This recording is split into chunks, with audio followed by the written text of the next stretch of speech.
Your 12 step. Yes, that one. Okay.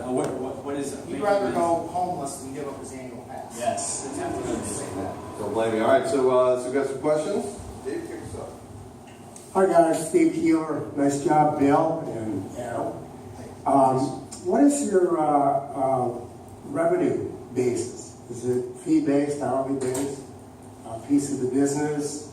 Yeah. So no, it's all value based. So just depending on the client, but it's all it's fixed fee.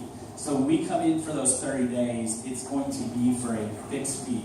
So if it takes us 200% more time to do what we need to get done, you don't have to worry about that. That's all on us.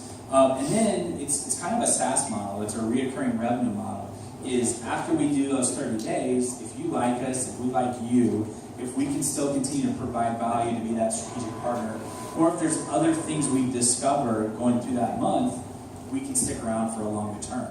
We've got clients now. We've had very few who have actually fallen out. Yeah, actually, we've had very few. Our numbers from an index standpoint are way overperforming on those recurring clients. So that's the business model. Hi, I'm Cheryl. My specialty is email marketing and marketing strategies. You had a very interesting point about follow-ups and prospecting. Like, when you follow up the first time, the second time, like you said, by the fifth people drop off, what is the time span without being real pesky to people? So, that's a really good question. Thank you. Because I struggle with myself.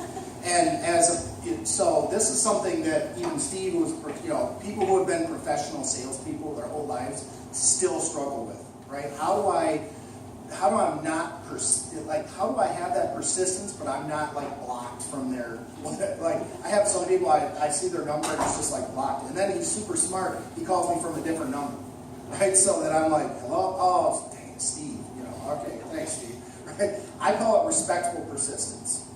Okay, so it's just something that has to be developed over time about how can you be respectful but still persist. Okay, now the other part of it too, and not getting into too much of the weeds as to what our process is, and it's a blending of all those sales trainings that you've seen, right, that you may have had, is you have to take back control of the process, right? If you're and he'll even say this, we chase very few people, okay? Because if we're already chasing them, it's like dating, they're just not that into us. I'm sorry. And that's why I way outkicked my coverage with my wife. Okay? So, it's like, you have to know how to date, and that's why we changed it from 90 days to 30 days. Like, the 30 days is just like, hey, let's just date. Okay, let's see how it goes. And then that recurring model that we have is the continuing until we put a ring on it. And then we had one client offer us like 25% of her company last night. Now we turned her down. We're like, no, we don't do that. Just chill, but keep us on a monthly basis. One thing they started doing is an auto drip campaign now to people. Because I find like they meet people, they don't see people for a while, you kind of lose that relationship. So I've been doing that auto drip campaign, run it for a month and just run it like every other week with a topic that refers to marketing, just to keep that communication with people. So hopefully that'll be a good tip for everybody here to possibly use that. That's a great tip. We call it the ice box. Thanks, Cheryl. So, yeah, and then you drip them on a monthly basis. Got it. Well, and I do want to hook onto that. So one of the things, though, that when we talk about those different touches for your business, it doesn't have to be a sales touch. It doesn't have to be a marketing touch. One of the other keys is the non-threatening one. Hey, I saw this blog post, was thinking of you. You can even have those blog posts canned in terms of, oh, this one makes sense for this client, and send that out to them as an idea. But it's just building that relationship and building that trust. Just to follow up that, what's worked good for me is when I got a client on the phone or in a meeting, is when can I follow up with you? And you'll get varying answers. Some may be never. Get out. Some may be 2 weeks. Some may be call me next year. But at least you know where you are in the process. And most people will give you an answer, follow up in a couple of weeks. So they give you that opportunity to call them back. And we actually do two things. So I'm not a sales guy. I'm kind of becoming more. We're all salespeople when you think about it, and everything you do in life. But one of the things that I've actually taught in that I do is if we're sitting there talking like this, hey, I pull up my phone right there. What's Tuesday look like for you? So you get that meeting on the books right away. So they never walk away. And if they say, oh, you know what, I need to think about it, or, if they say, oh, I don't have a business card on me, well, I pull up my phone. What's your email? So you capture that information right then and there. The other thing when we talk about the process is about keeping the control, is we always try to make it very clear what we're going to do. And the nice thing is when you keep those things clear, you actually get people to self-select out. So getting someone to tell us no is not a bad thing. It's a good thing, actually, that takes them out of the process. Hey guys, Steve Keeler again. Your ask, connections to small business owners, you and I, Bill, talked briefly about corporate life. Yep. And I was fortunate enough to spend almost 15 years in corporate. My associates from that environment ended up in companies all over America. So when I started my consulting business, I had buddies at Procter & Gamble and Nike and Miller Brewing and Coors. And I spent many, many years, it was easy because everything was a referral dealing at the corporate level. Well, when I moved here in 1999 to follow a blonde lady, the rude awakening was... I figured it was Y2K, but okay, well. Well, you saw me with red. Mine was brunette, so I'm not. And given a choice, choose both.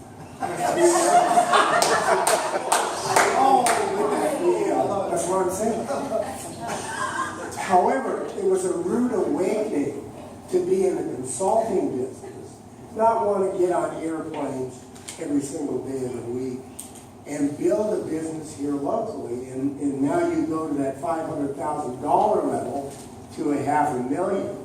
And so it's a whole, I found it to be, first of all, an awakening, but it's a whole different world, especially in a community over here in Daytona. You're in a corporate market over in Orlando.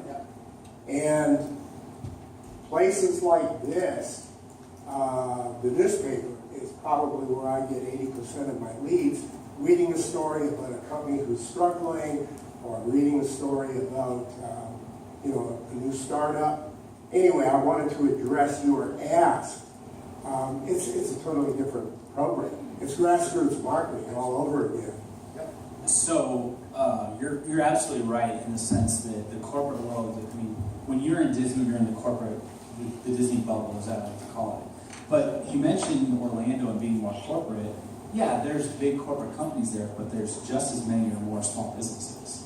And the nice thing about a small business is, the bigger the contract size from a consulting standpoint, the longer the lead time.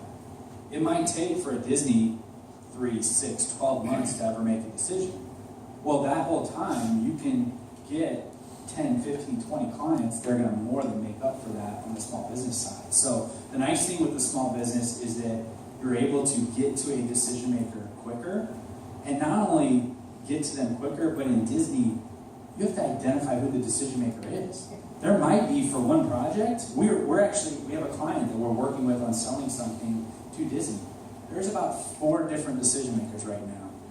And that's what we've identified so far. We don't know who else is going to get involved as we keep going. So. Hey guys, Michael Zaharias, nice job this morning. I wanted to ask, what is something that you failed at that you could share with the audience so that they can have that hindsight going forward? Go ahead. We both had so. That's a really good question, and we've both had enough failures that we talk about them very openly. I get tired of entrepreneurs going like, I've had all these successes. No, we've had just as many failures. Okay, and one of my key failures in my startup was I failed to pivot fast enough. So we talk about that, fail fast. Okay, so if you're failing, fail fast. Don't keep lingering in it. And so I was failing to reach attorneys for my startup because I just was convinced I had the domain expertise to sell to these lawyers. And they love this. I had another lawyer who was using it, and he was using it all the time, and I was just convinced. Well, all along the way, there's other people using my software that were killing it and sending out 15 of these a day. And I failed to really recognize that and shift fast enough and spent all the investor dollars. So I raised $100,000 in two months and just went through all of it trying to reach terms. So that was a big failure that if I had shifted faster and failed faster, would have had much more success. Now we're still being acquired, but the acquisition cost would have been 10x for sure. Good morning, here. Oh, Oh, you have something? He's Okay. got- I got plenty of failures. He's equally a failure. I don't know if we have a couple hours to talk about mine, but what I was saying, yeah, sorry, I'm past that stage. But we raised $600,000 for my startup, and we didn't have a product, we didn't have anything. It was all based off of financial forecasting because we were able to determine exactly what the metrics. We were able to show everything. The problem was we had a difficult time delivering on the product. And one of the big reasons why is that I'm not a developer and I'm not a coder.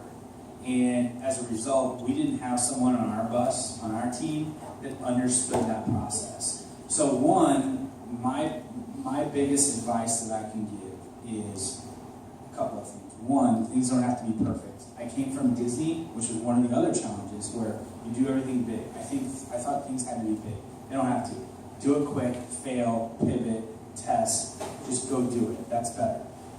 And it also saves you money in the meantime. The other thing is, with Bill and I, there is nothing that we can't do for our business ourselves. If it's something that we can't do, that means we probably shouldn't be. It's not good for our clients. We'll bring someone else in to help them, or we'll tell them to go to find someone else. So making sure that either you or someone you really trust that's really smart is a subject matter expert for the business you're going into. Thank you. Yeah, I got one here. Yeah, Luke Harris with Studs University. As an entrepreneur, one of the things that I find myself wearing all these different hats across the day, and I have to do basically all different activities that take, keeping the business afloat. And I'm always trying to look for better tools to manage my sales process. And my question to you guys is, do you have any particular tools that are awesome to, because the whole statistics that you show, touching this person 2, 3, 4, 5 times, sometimes I can easily track it. Sometimes it's hidden in an email, that I saw 2 days ago, but other stuff happened and it's just, forgotten. No, that's a great question. So what you didn't see here is I do an entire, I think you may have seen the one, some other people have been to the one, I do an entire seminar on CRM, or customer relations management tools. And there's so many that have blown up. I don't get paid to endorse one or the other, but we use HubSpot. HubSpot is free. It's an amazing thing where, and the best thing that I love about it is she was talking about the emails, right? Well, if somebody goes into witness protection program and I'm dripping them on a monthly basis, HubSpot has a little, has a cookie, an invisible cookie where I can see if they opened it. So it's amazing. It's kind of stalking, a little stalkerish, okay, but it's okay because I sent an article and one of our prospects opened it up and I immediately wrote him, "Hey Steve, we're just thinking about you, man. I hope all is well." He's like, "Crazy, I was just thinking about you too." I'm like, "Really? Wow, that's weird. I don't have coffee."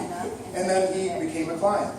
So, there are some tools, and I'll be doing a more in-depth through the SBDC, like an advanced course on CRM. How about tasks? Tasks? Oh, that's the other thing too, is that, and I learned this from being a national sales manager, is don't ever leave your CRM without setting the next task. Right? So every CRM, I don't care which one you use, always has that little annoying task button, right?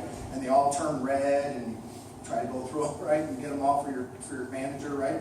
But really use that. Set the next task and get into that habit of always setting, right? That's the biggest follow-up key, is to make sure you set the next task for yourself. Just a small tip. Back here. Hey guys, Pedro Dash, PFS Investments.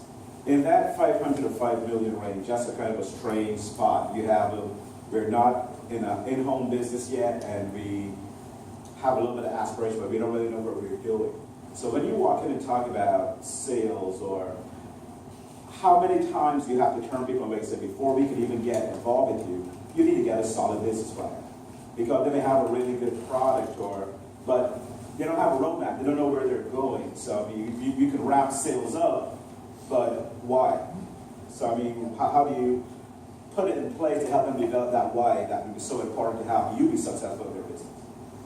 No, and that's a great question. So what we do in our process is, along the way, we're going to trust stack with you, right? So we'll get to know what exactly your business is. What are your challenges? We'll ask a lot of questions. Okay, we just met with somebody yesterday. They're just like, we offer all this. They had no clue, right? They're not. And that's one of our keys is, okay, let's bring you down focused like a laser beam, right? Because you may not need the sales piece right now. You may need the financial forecasting, or you may need us to come in that 30 days to really focus your business down. And then as we build the trust along, then we can start implementing a sales process. So one of our clients, all he needed was the sale or the financial piece. But I was always there at every meeting, right? Like the little, you need sales, you need sales, you need sales. And finally, after 7 meetings, 7 weeks, he said, I think I need some sales. I'm like, wow, awesome, let's go. And that becomes part of the monthly retainer, right? Is the sales piece. So it was kind of a progression. So I like that question because and that's the cool part about our job, right? Is that I have a million different areas of where clients are at in terms of, and it's a fun job for sure. And I want to add on to that too is for you, is it raising capital versus trying to get sales? Both of those are sales items. So both of those come into play. But then it's not just about the forecasting side. We're not knowing where that business is, but the group we met with yesterday, they have a pricing issue. They don't know where to price their product. What does it look like? What's that revenue number going to make sense? We have another client that they have no idea if they're making money off the products they're selling. So it's not just building a forecast. We may do that, but the first thing is, are you even making money off this? So it just depends on where the business is at and what needs there. All right, guys, that was wonderful. A round of applause for the guys from Accelergy Consulting.